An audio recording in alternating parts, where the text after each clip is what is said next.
Welcome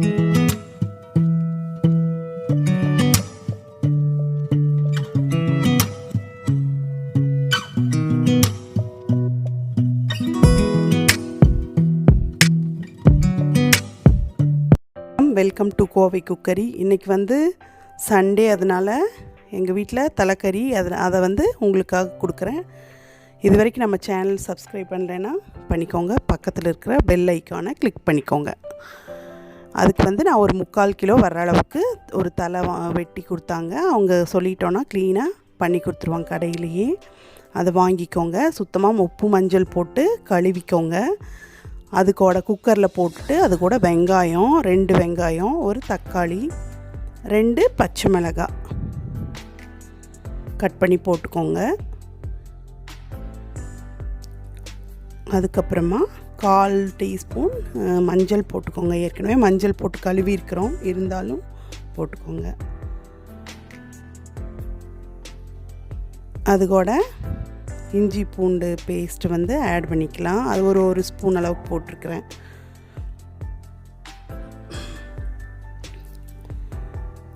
ஒரு spoon சேர்த்துட்டு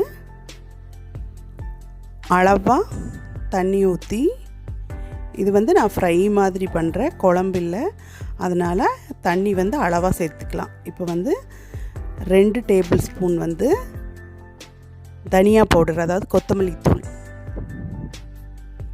தனியா 2 ஸ்பூன் சேர்த்துருக்கேன். 1 ஸ்பூன் அளவுக்கு மிளகாத்தூள், வெறும் தனி மிளகாத்தூள், உங்கள் காரத்தளவுக்கு சேர்த்துக்கோங்க. ஒரு 1/2 ஸ்பூன் வந்து சீரகத்தூள் சேர்த்துருக்குறேன். உங்களுக்கு காரம் ஜாஸ்தியாக வேணுன்னா இன்னொரு 1/2 ஸ்பூன் சேர்த்துக்கோங்க. அதுக்கு தேவையான அளவுக்கு கல்லுப்பு சேர்த்துருக்குறேன். கல்லுப்பு சேர்த்துக்கோங்க, நல்லா டேஸ்ட்டாக இருக்கும். இப்போது நம்ம ஃப்ரை பண்ணுறதுனால அளவாக தண்ணி ஊற்றிக்கலாம். தண்ணி ஊற்றி அந்த மசாலாலாம் செய்கிற அளவுக்கு ஈவனாக பண்ணி விட்டுட்டு மூழ்கிற அளவுக்கு தண்ணி சேர்த்துக்கோங்க. மூழ்கிறதுனா ரொம்ப மேலே வர அளவுக்கு வேண்டாம், நம்ம ஃப்ரை பண்ணுறதுனால கொஞ்சம் கம்மியாக சேர்த்துக்கோங்க. குக்கரை வந்து மூடி ஒரு 4 விசில் விட்டுக்கலாம்.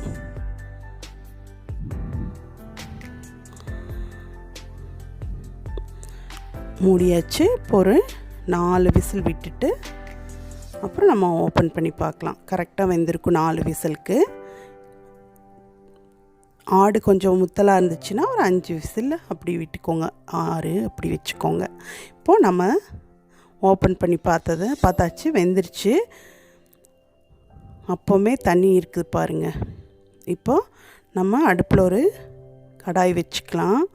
எண்ணெய் ஊற்றிக்கலாம்.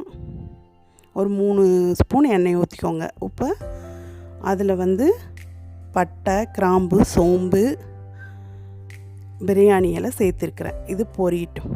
பொரிஞ்சதுக்கப்புறமா நம்ம சின்ன வெங்காயம் வச்சு தாளிச்சிக்கலாம். ஏற்கனவே வெங்காயம் போட்டிருக்கிறோம், ஆனாலும் சின்ன வெங்காயம் போடும்போது ரொம்ப டேஸ்ட்டாக இருக்கும். அதனால் சின்ன வெங்காயம் ஒரு 50 கிராம் அளவுக்கு கட் பண்ணி வச்சு சேர்த்துக்கோங்க. இப்போ பொரியுது. பொரிஞ்சதுக்கப்புறமா நம்ம ஆனியன் சேர்த்துக்கலாம். கருவேப்பிலையும் சின்ன வெங்காயமும் சேர்த்து கண்ணாடி பதம் வர வரைய வதக்கிக்கலாம்.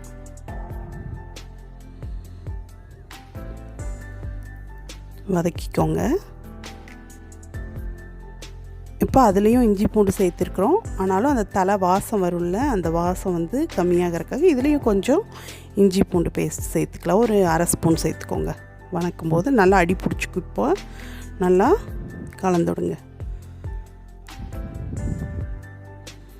அடி பிடிக்காமல் நல்லா வதக்கிக்கலாம். இப்போது கண்ணாடி பதம் வந்துருச்சு, பார்த்துக்கோங்க. இப்போ நம்ம வேக வச்சுருக்கிற அந்த மட்டனை சேர்த்துக்கலாம். தண்ணியோடு சேர்த்துக்கோங்க. அதில் வேக வச்சுருந்த அளவுக்கு தண்ணி பார்த்துக்கோங்க. அந்தளவுக்கு வச்சே தண்ணி எவ்வளோ நிறையா இருக்குன்னு. அதனால் ஃப்ரை பண்ணும்போது அளவாக தண்ணி ஊற்றி குக்கரில் வைங்க. இந்த தண்ணியெல்லாம் சுண்டி வர அளவுக்கு நம்ம வதக்கணும். ஒரு கலக்கி விட்டுட்டு நம்ம வச்சிடலாம். அப்பப்போ கலந்துடலாம். இப்போ கலந்துக்கோங்க நல்லா.